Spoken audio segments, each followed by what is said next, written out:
자, 안녕, 민기쌤입니다. 109쪽에 이제 문제풀이 할 텐데요. 기본적으로 그 르네상스와 종교개혁, 그리고 신학로 개척과 절대왕정, 이렇게 묶여있는 파트입니다. 보통 요 파트에서 적게는 한 문제, 많게는 두 문제 정도가 출제된다, 라고 보시면 되고요. 그래서 실제로 기출된, 주제들을 쭉 정리해놨으니까 한번 살펴보시기 바랍니다.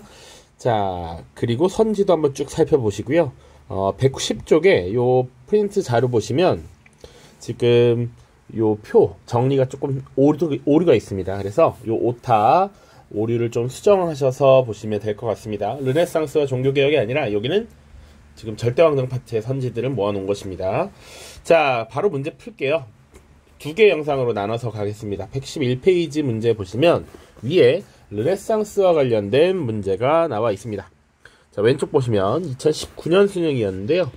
자, 가에 들어갈 내용으로 가장 적절한 것은 이라고 되어 있고, 자, 주제가 읽는 책 읽기라고 되어 있습니다. 그래서 주제가 빈칸으로 되어 있고, 실제로 도서 목록을 쭉 보시면 페트라르카의 칸초니엘의 보카치오의 데카메론, 마키아벨리의 군주론, 그리고 에라스미스의 우신예찬, 토마스 모 유토피아, 되게 다양한 책들이 나와 있죠. 자, 요 특징이 뭡니까? 기본적으로 4번 르네상스 시대 인문주의로의 여행이라고 바로 찾으실 수가 있을 것 같습니다. 자, 특히 이 위에 세 개, 요 페트라르카의 칸초니에레나 보카치오의 데카메론, 마키아벨리의 군주론 같은 경우는 이탈리아 르네상스를 대표하는 작품들이라고 보시면 되고요. 요 에라스미스와 토마스 모는 주로 알프스 이북 지역이 되겠죠. 자, 그래서 페트라르카의 칸초니엘의 서정시입니다. 인간의 감정을 솔직하게 드러냈던 이런 서정시였고, 보카치오의 데카메론은 인간상에 대한 고민, 이런 것들 묘사가 상세하게 되어 있는 우리 교재에서도 자료로 봤던 것입니다. 그리고 이 마키아벨리의 군주로는 기본적으로 이탈리아의 수많은 도시국가들이 있는데 이 군주의 이상과 현실에 대해서 고민하는 것이죠. 그래서 군주의 모습에 대해서 제시하기도 했다. 이 정도로 보시면 되겠습니다.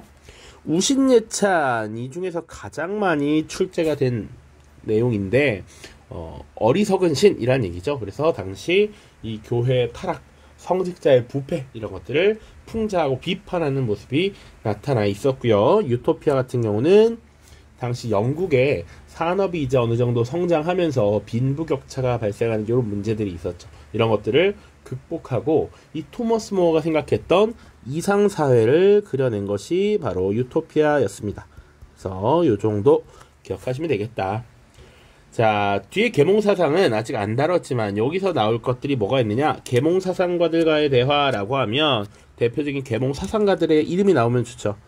프랑스의 볼테르라든지 혹은 사회계약론에서도 다루는 루소, 디드로와 달랑베르 혹은 몽테스키에 같은 사람들을 들 수 있겠습니다. 자, 스토아 철학자들과의 만남. 자, 스토아라고 하면 헬레니즘 시대의 이 철학이죠. 그래서 보통은 뭡니까? 감정을 절제하고 이성을 중심으로 판단하고 이성적인 삶을 추구하는 이런 모습들. 제논 같은 인물이 있죠. 제논. 자, 그리고 기사문학의 기원을 찾아서 라고 하면 중세 유럽, 예를 들면 롤랑의 노래라든지 니벨룽겐의 노래 같은 것들이 있을 수 있습니다. 그래서 중세 유럽의 기사도의 정신, 이런 것들, 기사의 사랑, 기사의 이런 전장터에서 모습, 이런 것들을 묘사하는 모습이 나타나죠. 자, 카롤루스 대제 궁성학교로의 초대, 요거는 800년을 전후로 한 프랑크 왕국 시기 나름의 문예 부흥이 있었다 라는 정도로 같이 기억해 두시면 되겠습니다.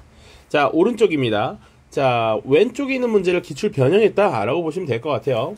가에 들어갈 내용으로 가장 적절한 것은, 자, 우리 동아리에서는 이탈리아에서 전개된 문예 부흥운동에 대해 공부하고자 합니다. 요게 보통 우리가 르네상스라고 부르는 부분이죠. 자, 그리고 그리스 로마 문화의 재생을 통해서 인간과 세계를 재발견한다 라는 것. 자, 그래서 대표적인 작품을 이렇게 빈칸으로 주고 있습니다. 자, 페트라르카의 칸초니에레라고 하는 게 지금 하나로 사례로 등장하고 있고요. 나머지 하나를 찾아보면 되겠죠. 그럼 정답은 2번 보카치오 데카메론에서 인간의 위선을 풍자하다. 우리 자료에도 봤습니다. 나는 숙녀 좋아해. 남자가 여자 좋아하는 거 너무 당연한 거 아니야? 왜 그걸 부끄러워하고 숨기려 하지? 라고 이야기하고 있잖아요. 그러니까 요거 기출 변형이었다 라고 보시고요. 1번 루소 사회계약론에서 일반 의지를 설파하다. 요게 이제 사실은 계몽사상이라든지 사회계약설 같은 주제에 다뤄질 수 있는 것이고요. 3번 뉴턴이 프린키피아에서 기계론적 우주관을 확립하다 라고 하면 과학혁명, 요 다음 주제에 등장할 겁니다. 과학의 발전. 그래서 이 우주나 자연에 대한 원리를 법칙적으로, 수학적, 과학적으로 설명하려는 시도다 라고 보시면 됩니다. 자, 애덤 스미스 국부론, 고전경제학, 보이지 않는 손, 자유방임주의 이런 것들 기억하시면 되고요. 토마스 아퀴나스, 신학대전, 스콜라 철학을 집대성하다. 신앙과 이성을 조화시키려는 이런 움직임이 있었다. 기억하시면 되겠죠. 자, 그 다음입니다. 무려 10년 전 기출입니다. 다음 글에 대한 설명으로 적절한 것은, 자, 요즘의 교황들은 바로 나 우신 덕분에 누구보다도 우아한 생활을 하고 있다. 그들은 연극이나 다름없는 화려한 교회 의식을 통해서 축복이나 저주의 말을 하고 감시의 눈만 번쩍이면 그것으로 그리스도에게 충분히 충성했다고 여긴다. 보이는 헐의 허식만 하고 있는 이런 것들을 비판하고 있는 것이죠. 그들은 민중을 교화하는 것은 피곤한 일이고 성서를 해석하는 일은 학교에서나 할 일이며 가난을 실천하는 것은 역겨운 일이라고 생각한다. 그들은 부정, 부패를 일삼으면서 부귀를 누리는 타락상을 보여주고 있다는 걸 비판하는 겁니다. 에라스미스의 우신예찬이죠. 그래서 알프스 이북 지역의 르네상스의 대표적인 작품이라고 보시면 되겠습니다. 정답은 자연스럽게 5번이 나오겠죠. 알프스 이북의 르네상스 정신을 대변하였다. 그래서 당시 인간 사회, 교회에 대한 비판적 사고 이런 것들을 강력하게 보여주고 있습니다. 자, 1번 트리엔트 공의회는 뭐였나요? 트리엔트 공의회. 자, 공의회 우리 4개 있었습니다. 시험에 나오는 공의회, 니케아 공의회, 클레라모 공의회, 콘스탄츠 공의회, 트리엔트 공의회. 자, 기본적으로 종교개혁에 대한 대응이었습니다. 그래서 교황과 성직 개서제에 대한 권위를 재확인했다라는 것이죠. 이것을 인정해. 이걸 부정하면 안 돼 라고 땅땅땅 결론 내렸다라는 얘기죠. 자, 예수의 결성의 계기를 제공하였다. 요것도 마찬가지입니다. 사실은 유럽 내에서 종교개혁이 일어나게 되면서 이제 이것에 대응해서 기존의 카톨릭색을 강화하기 위한 하나의 조치였죠. 예수회라고 하는 것이 결성되고 나중에 아시아나 아프리카 지역으로 선교를 떠나게 됩니다. 그래서 명나라, 청나라 때 살았던 마테오 리치, 아담 샬 같은 인물들이 대표적인 예수회 선교사들이었습니다. 스콜라 철학의 완성자였던 토마스 아퀴나스가 작성하지 않았습니다. 자, 4번 아우크스부르크화의 원칙을 제공하였다. 1555년 루터파 교회를 사실상 인정하게 된 것이죠. 요 내용과는 관계가 없습니다. 자, 이 우신예찬이라고 하는 작품이 1110년에 만들어졌고요. 사실은 이미 이런 교회에 대한 비판이 이 시기에 가해지고 있었고, 루터가 95개조 방반문을 발표했던 것, 요게 언제냐면 1517년입니다. 루터가 그 이후에 아우크스부르크화의가 체결되기까지 약 38년 동안 갈등이 있었다 정도 보시면 돼요. 자, 오른쪽입니다. 밑줄 친 저에 대한 설명으로 옳은 것은, 자, 신성로마 제국 황제로서 나는 이 자리에서 너에 대한 처분을 결정할 것이다. 마지막 기회를 주겠다. 주장을 철회하겠느냐? 라고 물으니까 저의 주장은 성서에 근거하고 있습니다. 사람은 오직 신의 은총으로 믿음을 통해 구원에 이를 뿐 교황에게는 사람의 죄를 용서할 권한이 없고 면벌부 판매도 부당합니다. 그래서 저의 주장을 철회할 수 없고 철회하지도 않겠습니다 라고 되어 있죠. 여기서 저는 누구예요? 지금 면벌부 판매도 비판하고 성서를 중심으로 돌아가야 하고 믿음으로 구원에 이를 뿐이다. 신의 은총을 통해서 구원받는 것이지 교황에게 그런 거는 없다라고 강력하게 비판하고 있는 루터죠. 루터. 자, 그래서 루터에 대한 설명을 찾으면 됩니다. 1번부터 쭉 보시죠. 예수회를 설립하여 선교활동을 펼쳤다. 요거 에스파냐의 로욜라입니다. 로욜라.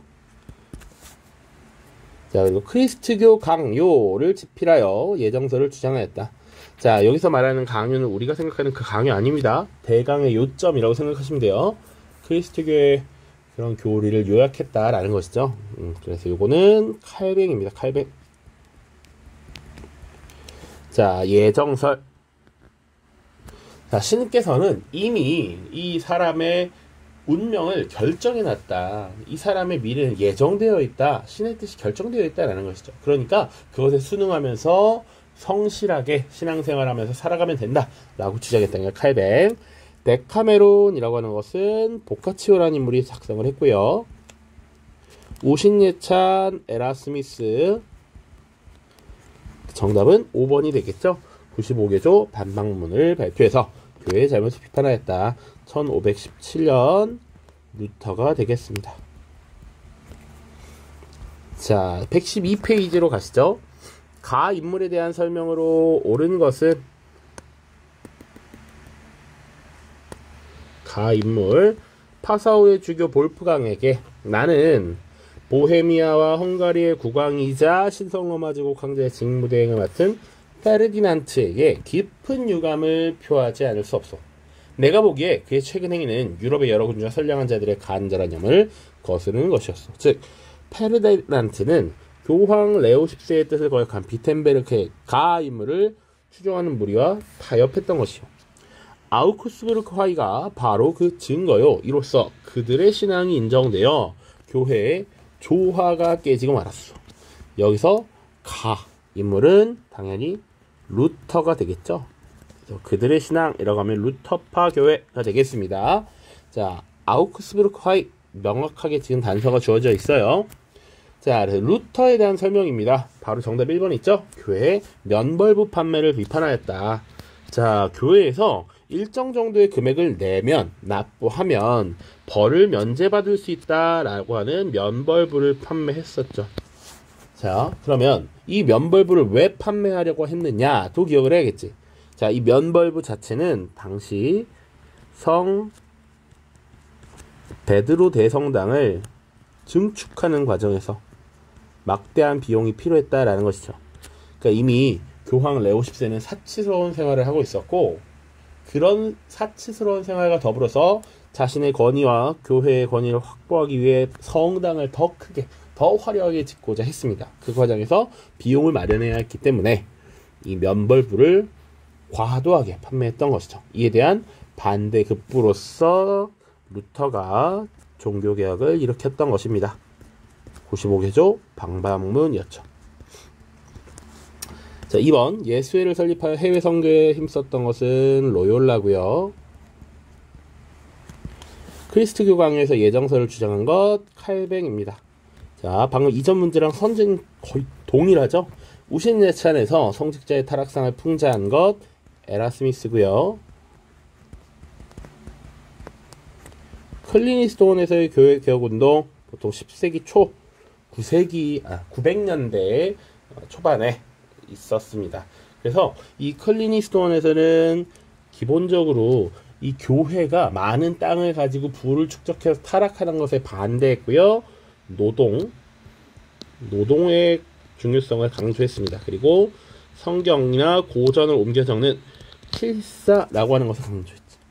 자, 그래서 보통 이런 필사를 하던 부속 학교, 수도원에 혹은 교회에 딸린 부속 학교가 스콜라였고요. 이런 필사 활동을 통해서 또 유럽의 학문이 오랫동안 전승되고 이어지고 발전했다라는 내용들도 연결을 시킬 수가 있습니다. 자, 오른쪽 보시죠. 밑줄 친 그에 대한 설명으로 옳은 것은, 자, 그는 인간의 구원이 신에 의해 미리 정해져 있다라고 주장했어. 미리 정해져 있다를 두 글자로 뭐라 합니까? 미리 예입니다. 예정이죠. 예정. 예정설입니다. 자, 우리 일기예보할 때도 그날의 날씨, 그 다음날의 날씨를 미리 예측해서 알린다라는 게 예보죠. 예정, 미리 정해져 있다. 자, 그래서 그들의 가르침, 그의 가르침을 따르는 신도들을 프랑스에서는 위그노라고 불렀어. 우리 위그노들은 기본적으로 칼뱅파 신교도들을 부르는 말이었죠. 그래서 칼뱅파 신교도들을 프랑스에서는 위그노라고 불렀고요. 영국에서는 청교도라고 불렀고, 스코틀랜드에서 뭐 장로회라고도 부르고요. 네덜란드에선 고이센이라고 불렀습니다. 이렇게 다양하게 불리고 있었다. 칼뱅입니다. 자, 1번 유토피아를 저술한 것은 영국의 토마스 모어죠. 토마스 모어.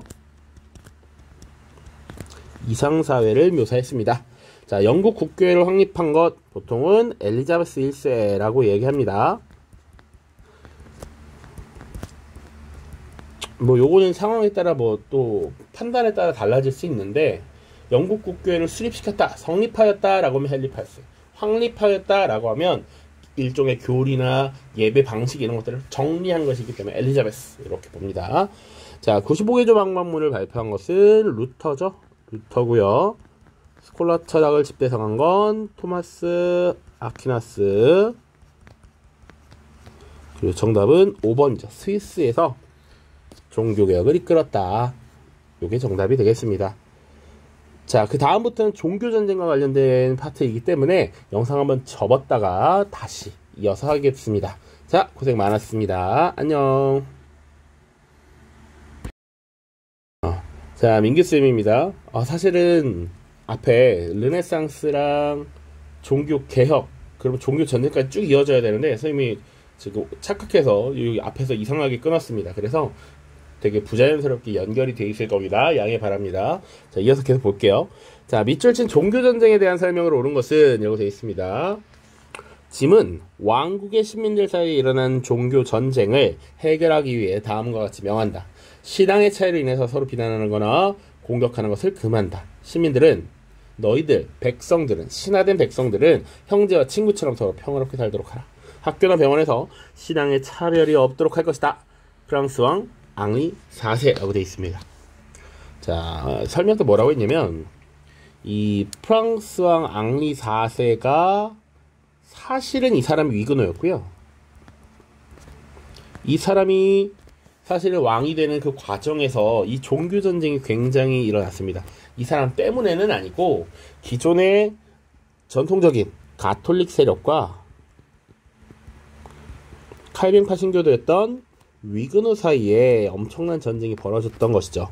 자, 이 과정에서 많은 사람들이 희생이 되었고, 당시 위그노였던 이 앙리 4세는 왕이 되면서 이 전쟁을 종결하고 통합하기 위해서는 어떻게 해야 될까 고민을 했습니다. 그래서 실제로 위그노였던 이 앙리 4세가 직접 가톨릭으로 개종합니다. 그래, 프랑스는 전통적으로 가톨릭이 강했던 나라니까 내가 솔선수범해서 가톨릭을 믿을게. 다만 위그노들에게서 탄압을 멈추고 신앙의 자유를 인정하자 라고 하면서 이런 조서를 발표했던 겁니다. 지금 이것이 낭트 칙령이라고 하는 문서입니다. 1598년에 발표된 문서입니다. 자, 그래서 지금 중요한 건 사실 그 종교 전쟁을 물어보는 것이죠. 그래서 전쟁이 왜 일어났냐, 이것에 대한 설명을 찾으면 정답은 2번이 됩니다. 위그노에 대한 탄압. 기존의 이 가톨릭 세력이 위그노들을 탄압하면서 일어났다. 그리고 이것을 수습하기 위해 앙리 4세가 낭트 칙령이라는 것을 발표했다. 정도 보시면 됩니다. 자, 예수회의 설립을 초래했다. 요것은 뭐 여러 가지 있습니다. 당시 종교개혁을 거치면서 가톨릭의 위기가 나타났고, 이 가톨릭의 한 분파로서 예수회가 설립되는 것이다 라고 보시면 돼요. 아우크스부르크화로 종결되었다는 루터파와의 전쟁이죠. 그래서 보통 뭐 슈말칼덴 전쟁 이런 것들을 들 수 있습니다. 헨리 8세의 종교개혁이라고 하는 건 이혼 문제였죠. 1534년 수장법의 발표입니다. 저 프랑스의 종교전쟁만 관련이 없다. 베스트팔렌 조약이 체결되는 계기가 되었다라는 것은 30년 전쟁을 얘기하는 것이죠. 신성로마 제국 내에서 여러 종교 구교와 신교와는 대립해서 발생했던 전쟁이고, 당시 각국들의 이익이 교차되면서 여러 국가들이 참전하고 국제전의 양상으로 확대되었다. 이런 얘기했습니다. 자, 오른쪽입니다. 가나에 대한 설명으로 오른 것은, 자, 교황의 주재로 3차례에 걸쳐 열린 가는 면벌부를 사고 파는 행위의 문제점을 확인하였다. 또한 가는 교황의 권위를 재확인하고 세례와 미사의 중요성, 사제의 독신 의무를 역설하는 한편 라틴어로 쓰여진 불가타 성경 외에는 다른 언어로 번역된 성경을 인정하지 않기로 했다. 자, 요 가가 무엇 같나요? 교황의 권위 재확인, 뭐 요런 얘기들, 세례와 미사의 중요성, 그리고 요것도 사실은 자세히 언급하진 않았지만 중요한 내용 중에 하나입니다. 자, 그러니까 기존에 라틴어로 쓰여진, 그러니까 원래 유럽에 전통적으로 공용어로 활용되는 게 라틴어죠. 그런데 중세 유럽 시기를 거치면서 사실은 각국의 모국어가 등장합니다. 모국어, 영국의 영어, 프랑스어, 독일어, 이런 것들이 형성되는 것이죠. 모국어 사용이 늘어나게 되는데, 당시 이 성경을 라틴어 성경만 유지하도록 했고요, 모국어로 번역하지 말도록 했습니다. 그런데 이 루터가 사실은 독일어로 성경을 번역하게 되죠. 그러면서 빠르게 확산을 시키고요. 그리고 나서 사실은 성서에 어떤 것들이 적혀 있는가를 만천하에 많은 민중들이 알게 했다라는 것이죠. 그러니까 기존에 이 라틴어를 공부하고 익히기 어려웠던 다수의 민중들은 교황이나 추기경, 대주교의 해석과 설명, 설교에 의존해야 되는데 그런 것들이 깨졌다라는 거예요. 그런 것들을 막으려는 조치였다라고 보시면 돼요. 자, 그래서 교황의 권위를 재확인했던 요런 가 사건 뭡니까? 바로 트리엔트 공의가 되겠죠. 자, 나는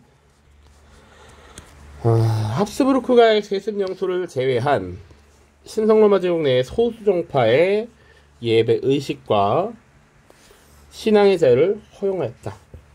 아울러 나로 인해서 신성로마 제국, 스웨덴, 네덜란드, 덴마크, 에스파냐, 프랑스 등이 참여했던 30년간의 전쟁, 말 그대로 30년 전쟁이 종식되었다. 자, 그러면 요 나는 지금 뭘 말하는 거야? 베스트팔렌 조약을 얘기하는 것이죠. 베스트팔렌 조약.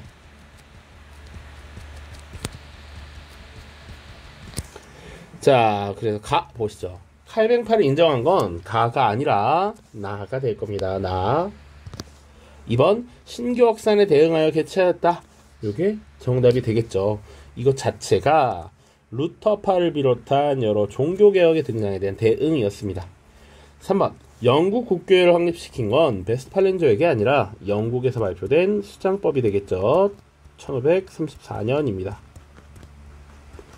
종교재판소를 설치하기로 한 것은 나가 아니라 가고요.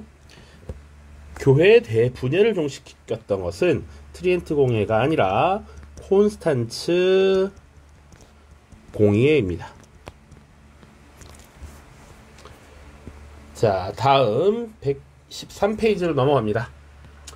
자, 가나 사이 시기에 있었던 사실로 옳은 것은,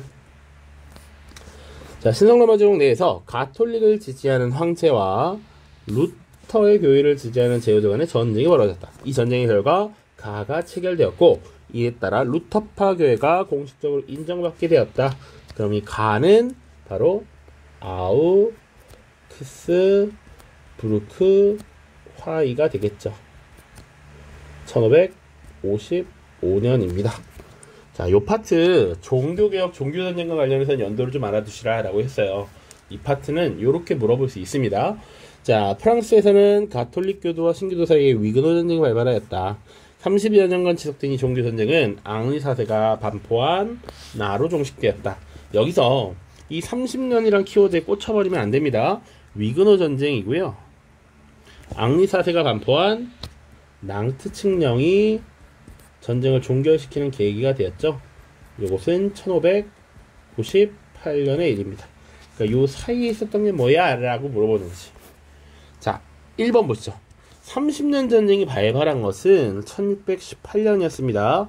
그래서 30년간 벌어졌고 1648년에 베스트 팔렌 조약이 체결되었다 라고 얘기했었고요.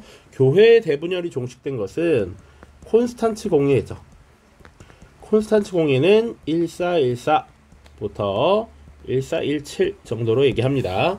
15세기 얘기입니다. 자, 요 활판 인쇄술은 대략 1450년을 전후로 해서 1453년 정도로 보는데 요거 연도가 정확하지 않을 수도 있습니다. 근데 뭘 설명하고 싶냐면 활판 인쇄술이 고안되었고 빠르게 인쇄할 수 있는 기술이 들어가게 된 것이지. 그렇기 때문에 사실은 루터의 95개조 방법론이 빠르게 확산됐다라는 겁니다. 그러니까 인쇄 기술이 발달, 인쇄 출판의 발달이 있었기 때문에 루터의 주장이 빠르게 확산될 수 있었고 그것이 가능해졌다. 이것이 파급 효과를 크게 가지고 올 수 있었다라는 것이지. 그러니까 3번은 당연히 그 이전이겠구나 라고 유추할 수 있어야 됩니다. 통일령으로 영국 국교회가 확립된 것 엘리자베스 1세 때죠. 1559입니다.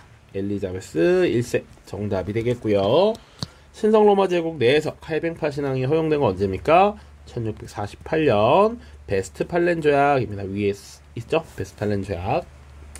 자, 오른쪽 밑줄 친 조약이 체결된 시기를 연표해서 고른 것은 신성로마 제국 내에 종교 분쟁으로 시작된 전쟁. 이걸 뭘 말하는 것이다? 바로 30년 전쟁이죠. 30년 전쟁.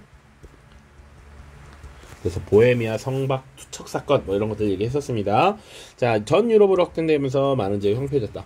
오랜 전쟁 끝에 조약이 체결되어 칼뱅파가 공인받으면서 평화가 찾아왔다.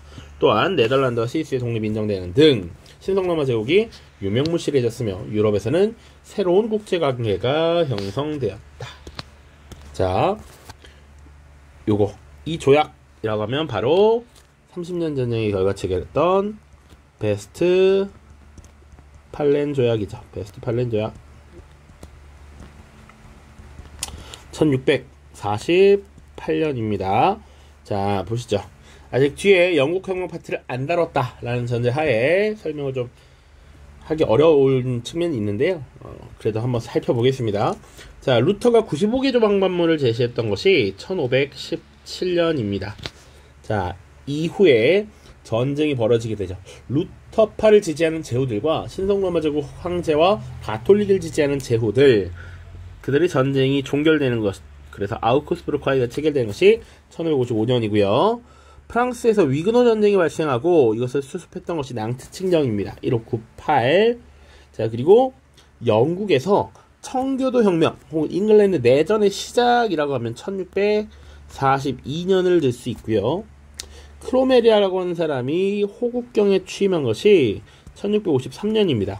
그러니까 이 청교도 혁명이라는 과정, 잉글랜드 내전에서 가장 큰 역할을 수행했던 것이 철기군을 이끌던 크로멜이에요. 이 크로멜이 권력을 잡은 이후에 공화정이 수립돼요. 왕을 처형하고 공화정이 수립이 되는데 스스로 호국경의 지위에 취임합니다. 그리고서 사실상 독재 정치를 펼치게 되죠. 정답 자체는 일단 4번입니다. 자, 그 이후에 크로멜의 독재 정치에 불만을 품었던 세력이 다시 왕을 복귀시켜요. 그리고 등장했던 왕이 찰스 2세, 제임스 2세라는 인물들이 있는데 이 제임스 2세 때 가톨릭을 고수하고 의회를 존중하지 않자 발생했던 일종의 반발이 명예혁명입니다. 피 한 방울 흘리지 않고 정권을 교체했다라는 것이죠. 이게 1688년의 일입니다. 이렇게 정리를 하시면 되겠습니다. 굉장히 뒤에도 중요하게 다뤄질 겁니다. 자, 다음은 이제 진짜 신앙로 개척 파트라서 영상 끊었다가 다음 영상으로 이어가겠습니다. 자, 고생 많았습니다. 안녕.